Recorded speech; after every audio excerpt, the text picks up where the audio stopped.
Bismillahirrahmanirrahim. Assalamualaikum warahmatullahi wabarakatuh. Berikut adalah pernyataan diri dosen unjuk kerja Tridharma Perguruan Tinggi bidang pengajaran dari saya Nur Mahmudah dari Fakultas Kedokteran Universitas Muhammadiyah Surakarta. Jadi outline untuk kali ini adalah identitas dari mata kuliah, kemudian deskripsi mata kuliah, capaian pembelajaran, sistem pembelajaran, materi pembelajaran, metode penilaian, dan pustaka. Yang saya akan sampaikan adalah mata kuliah untuk blok Pre-Medical Science in Homeostatic Setting 3. Kodenya FK236, bobot SKS-nya 6 SKS. Ini diberikan pada saat anak FK semester 2. Jadi, mata kuliah ini merupakan mata kuliah ilmu kedokteran dasar yang ketiga. Mata kuliah ini memberikan dasar pengetahuan mengenai anatomi, fisiologi, histologi, dan biokimia secara terintegrasi untuk membantu mahasiswa memahami keadaan normal dari sel, jaringan, organ, dan sistem organ uropoetika, digestif, endokrin, dan reproduksi. Syarat dari mengikuti mata kuliah ini adalah telah mengikuti mata kuliah Block Learning Skill and Information, kemudian Pre-Medical Science 1, serta Pre-Medical Science 2 pada semester 1. Berikut adalah capaian pembelajaran mata kuliah. Ada 6. Yang pertama, mahasiswa memahami anatomi, fisiologi, histologi, dan biokimia sistem uropoetika, kemudian sistem pencernaan atau digesti, sistem endokrin, kemudian sistem reproduksi wanita dan pria, serta mahasiswa memahami etik dan kedokteran keluarga serta keislaman. Sistem pembelajarannya merupakan student-centered learning. Berikut adalah materi pembelajarannya. Ada sekitar 37 materi pembelajaran. Kemudian metode pembelajarannya adalah diskusi tutorial, kuliah, dan serta praktikum. Untuk penilaiannya, untuk tutorial, bobot penilaiannya 15%, tugas 5%, kemudian ujian responsi atau ujian praktikum beserta praktikum sebesar 30%, kemudian ujian akhir semester 50%, sehingga nilai blok menjadi 100%.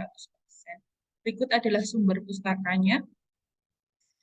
Nah, Bapak Ibu, kita lanjutkan ke video pembelajaran.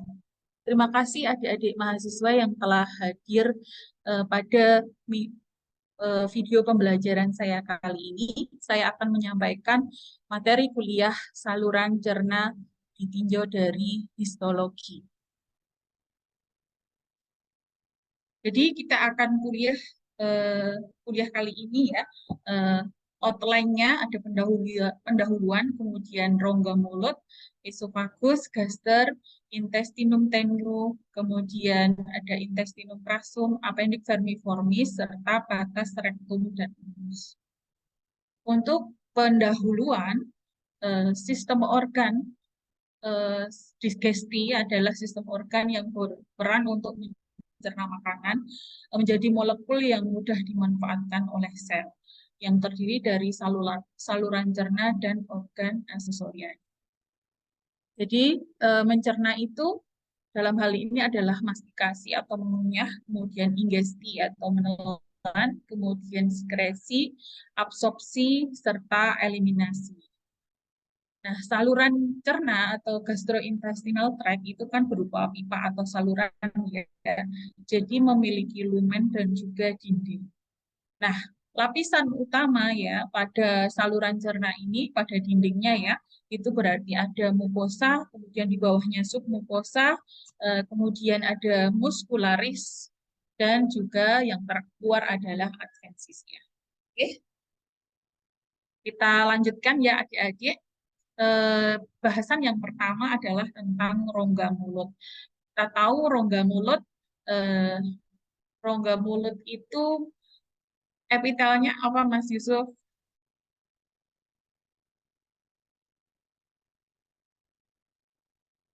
Wah, sudah ada di sini ya. Squamous stratificatum dan cornificatum. Ya, ya.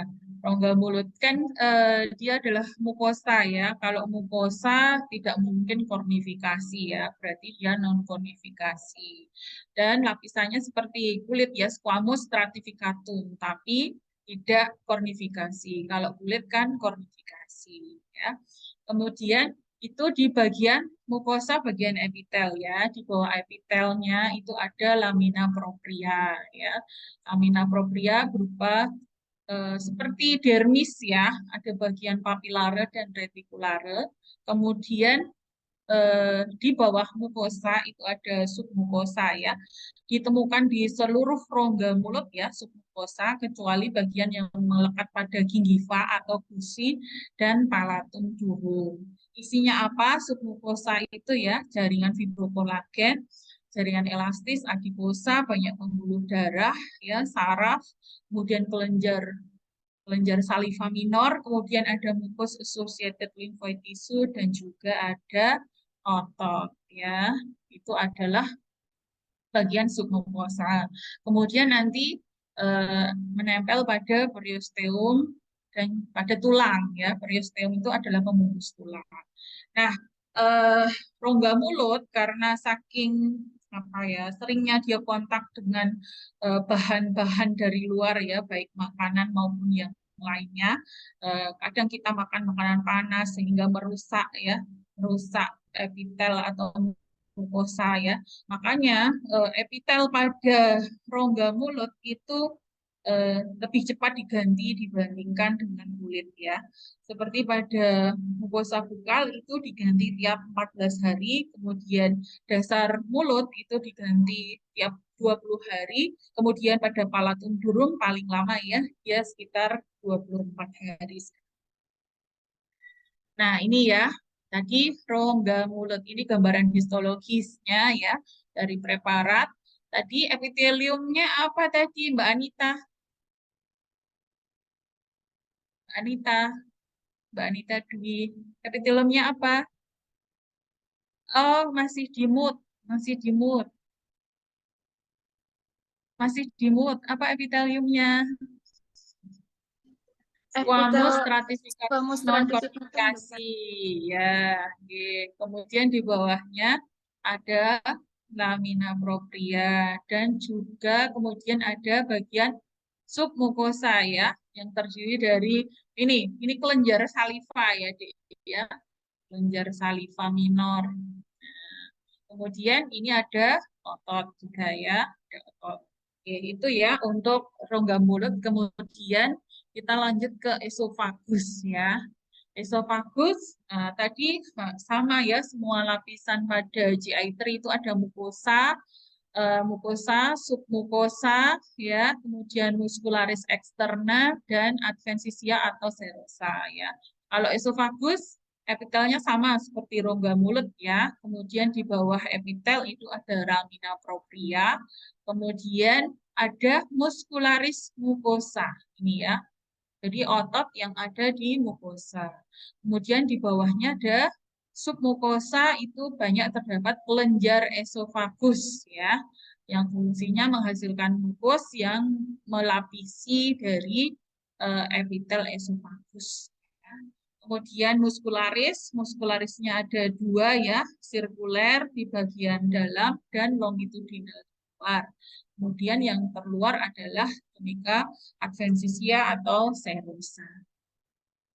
Nah, ini gambaran melintangnya tadi ya, esofagus dipotong melintang, kemudian ini dinding esofagus yang dipotong membujur, ya, dipotong membujur. Nah, ada epitel, kelihatan seperti ini ya, kemudian kelenjar submukosanya sangat jelas, dan ini adalah lapisan ototnya.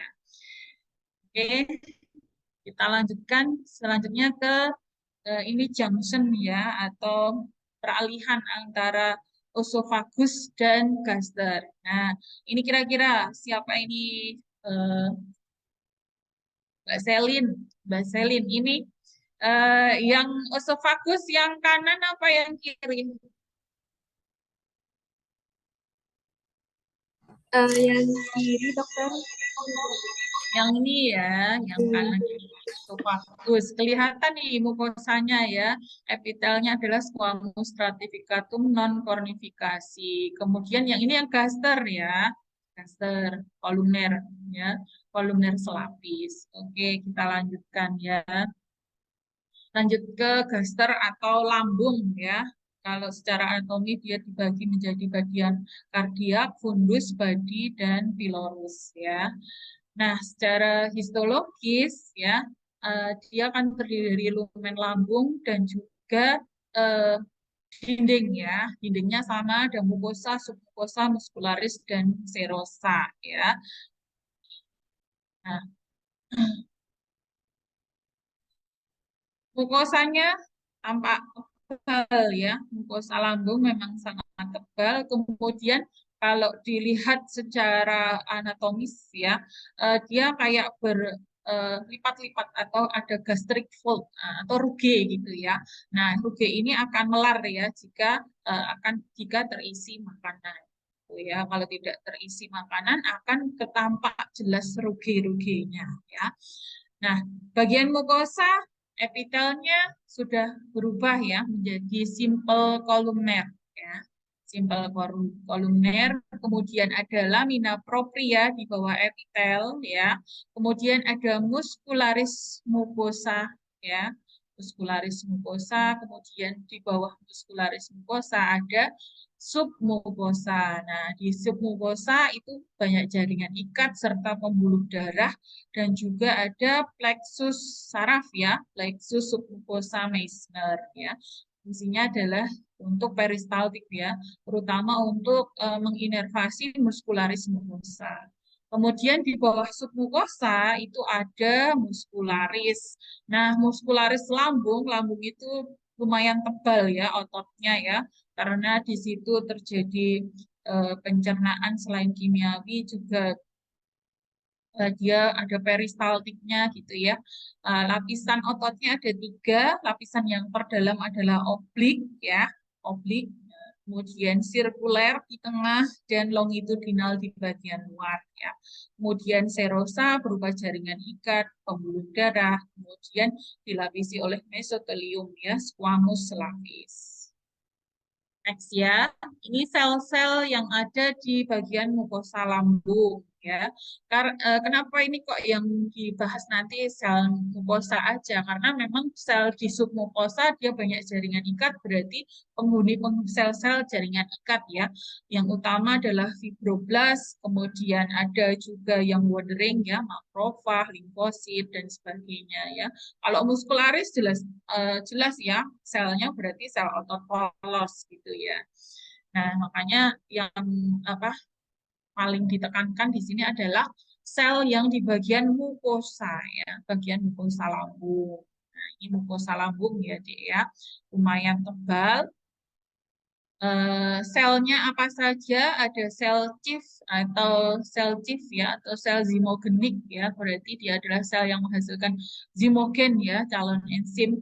Dia menghasilkan pepsinogen dan lipase gaster. Nah, selnya itu katanya ini ya, dia basofilik ya.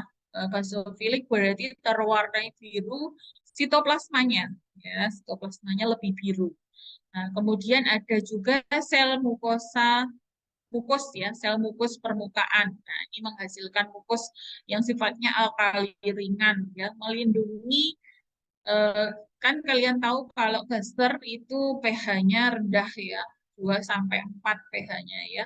Nah, ini kalau pH yang sangat rendah kan bisa merusak sel, makanya ada sel yang menghasilkan mukus alkali ringan supaya tidak terlalu merusak ini sel-sel yang ada di permukaan lambung ya, sifat asamnya itu.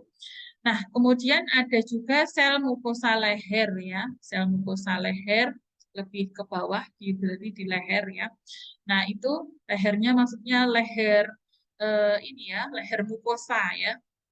Itu menghasilkan mukus yang asidik di antara sel-sel parietal ini ya di bawah. Nah, kemudian ada sel parietal ya. Sel parietal khas warnanya eosinofilik ya, sitoplasmanya lembut pink ya. Dia menghasilkan asam lambung atau HCl ya. Kemudian juga faktor intrinsik yang fungsinya untuk penyerapan vitamin B12 ya. Kemudian ada sel-sel endokrin ya, ada sel D dan sel G, dia di dasar ya. Dia fungsinya adalah untuk menghasilkan endokrin atau hormon ya, yang sifatnya parakrin maupun endokrin. Kalau sifat parakrin berarti dia mempengaruhi sel tetangga, kalau endokrin berarti dia dilepaskan ke darah ya. Nah, ini mukosa lambung ya, ada kayak berlekuk-lekuk gitu ya. Nah, ini memang lekuk-lekukannya namanya gastric pit, kesumuran gitu ya. Kemudian makin ke bawah banyak kelenjar-kelenjar ya. Nah, kelenjar-kelenjar ini produknya akan disekresikan menuju ke gastric pit ini ya. Kemudian dikeluarkan ke permukaan dari epitel lambung. Lanjut ya. Ini tadi sama seperti tadi tentang sel-selnya ya. Kemudian lanjut ke gastroduodenal junction, perbatasan antara gaster dan duodenum ya. Nah, ini gasternya yang mana gasternya? Yang atas apa yang bawah? Siblia. Gasternya yang atas apa yang bawah? Atas dokter. Yang atas ya, inilah kelihatan ya, ada epitelnya sama ya. Epitelnya sama, cuma ini jelas sekali ini adalah musculus sphincter ya, pylori ya. Kemudian di bagian bawah ini banyak ada kelenjar Brunner ya, ini kelenjar Brunner ya. Ini milik duodenum, yang atas berarti gaster ya. Oke. Kemudian ini intestinum tenue ya, atau usus halus ya, usus halus sama lapisannya ya, dalam ada mucosa, submucosa, muscularis externa dan juga serosa ya. Nah, di sini mukosanya itu ada lipatan-lipatan atau circular fold ya, atau sering disebut sebagai plica circularis. Oke. Nah, ini plika circularis, nanti tiap plika masih ada fili-fili ya. Nah, ini di atas fili nanti ada sel-sel kan ya, ada sel-sel. Nah, nanti yang enterosit itu di atas atau di bagian apikal selnya ada mikrofili. Ya, jadi itu adalah tujuannya untuk memperluas absorpsi dari nutrisi. Kemudian di bagian submukosa itu banyak terdapat plaque pylori atau Peyer's patch, atau dia golongan dari mucus associated lymphoid tissue ya. Kemudian muscularis eksternalnya ada dua lapisan, sirkuler di dalam dan longitudinal di luar, serta untuk serosanya dilapisi oleh mesotelium ya. Oke, ini adalah sel-sel mukosa pada usus ya. Jadi usus itu, usus halus utamanya adalah tempat penyerapan atau absorpsi nutrisi ya. Di sini berarti ada enterosit atau sel yang fungsinya adalah menyerap nutrisi. Kemudian ada sel goblet ya. Sel goblet yang fungsinya adalah menghasilkan mukus, yang fungsinya adalah untuk proteksi atau melindungi epitel ya. Kemudian menghasilkan mukus untuk melindungi epitel. Kemudian ada sel panet ya. Sel panet eh, sel panet biasanya ada di dasar kripte seperti ini. Dia fungsinya menghasilkan enzim-enzim atau eh, protein yang fungsinya adalah untuk proteksi ya. Dia suatu proteinase biasanya ya, untuk merusak membran mikroorganisme. Ini adalah contohnya zat yang dihasilkannya ya. Kemudian ada sel enteroendokrin yang tersebar di mukosa. Kemudian ada sel M atau microfood cell, itu berada di atas dari Peyer's patch ya. Fungsinya adalah untuk endositosis dari antigen ya. Kemudian dia akan mengenalkan kepada sel dendritik atau sel limfosit di bawahnya. Kemudian kita tahu sel mukosa usus itu setiap 3-4 hari sekali dia diganti, jadi akan banyak ditemukan sel stem atau sel induk di dasaran kripta. Yang pertama untuk sel usus halus atau intestinum tenyu, bagian dari usus halus adalah duodenum ya. Kemudian ada yeyunum dan ileum. Yang pertama duodenum, dia ciri khasnya ya, filingnya itu sangat panjang, yang terpanjang di antara dua yang lain ya. Kemudian payer patch-nya sedikit ya. Kemudian dia khas punya kelenjar Brunner ya. Ya, sifat sekretnya adalah mukus yang alkali atau basa. Ini fungsinya adalah untuk menetralisasi kime atau makanan ya yang dari lambung yang sifatnya asam supaya netral. Nah, selain itu juga dibantu dari getah atau jus pankreas dan empedu ya yang sifatnya alkali dan juga ada enzim mengandung enzim-enzim untuk pencernaan. Untuk duodenum, sedangkan untuk yeyunum ini yang menonjol bukan filinya ya, tetapi adalah plika sirkularisnya. Plika sirkularisnya panjang-panjang ya. Nah, di yeyunum adalah tempat penyerapan nutrisi yang paling banyak. Nah, yang ini adalah ileum.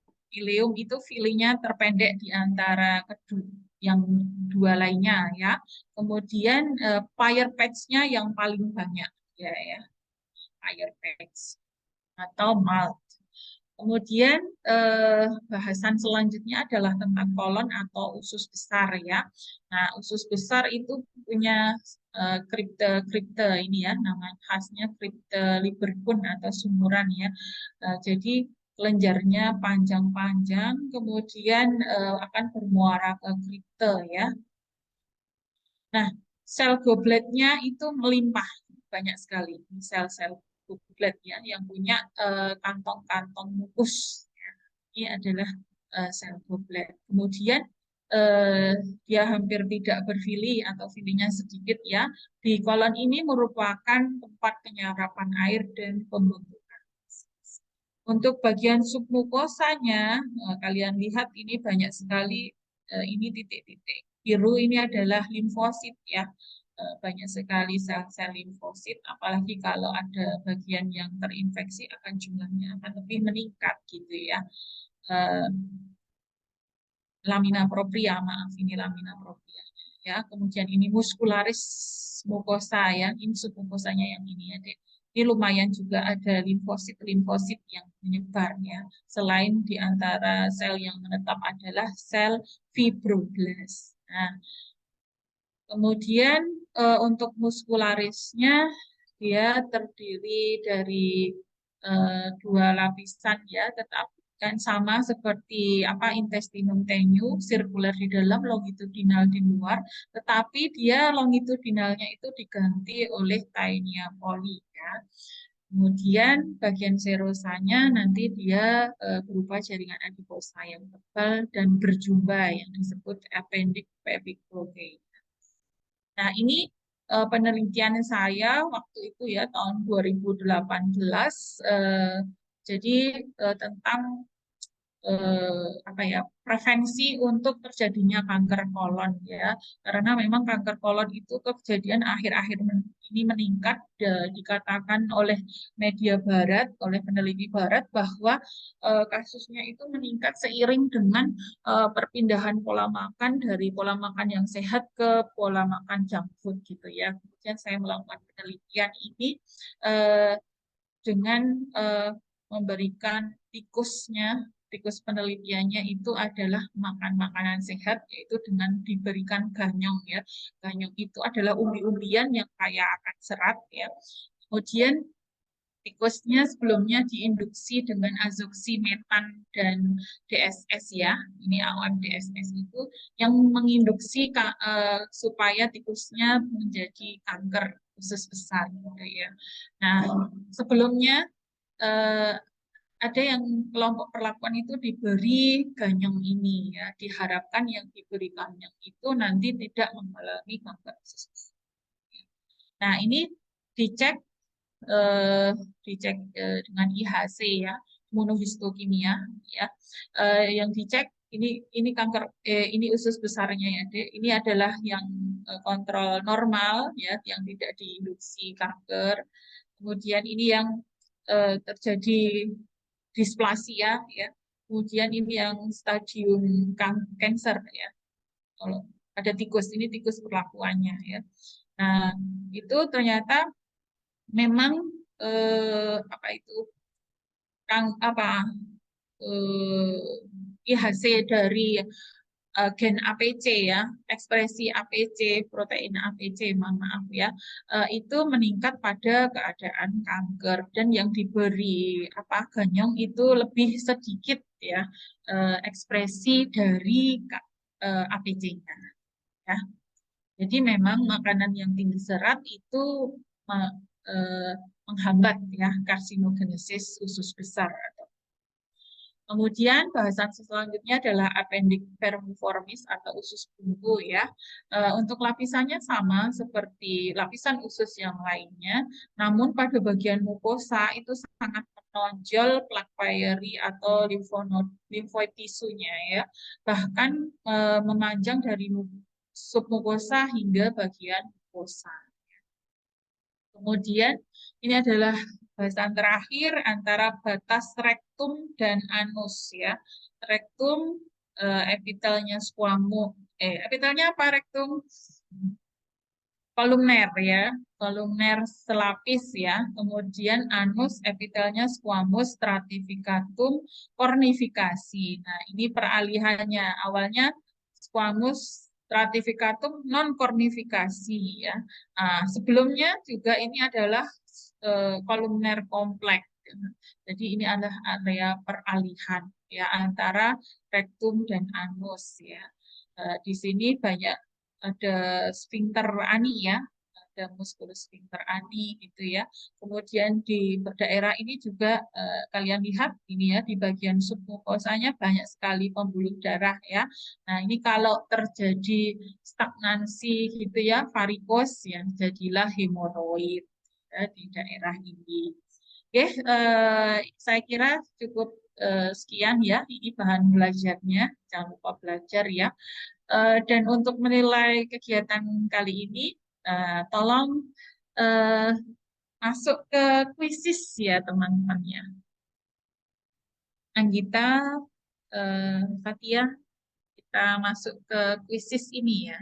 Ya, start. Oke, monggo. Nah, ini sementara yang teratas adalah Sibia. Nilai teratas. Oke. Oke, ya nanti saya share ya nilainya ya dan jawaban yang benar ya. Sekian, semoga bermanfaat kuliah saya kali ini ya. Mohon maaf jika ada kesalahan. Wassalamualaikum warahmatullahi wabarakatuh.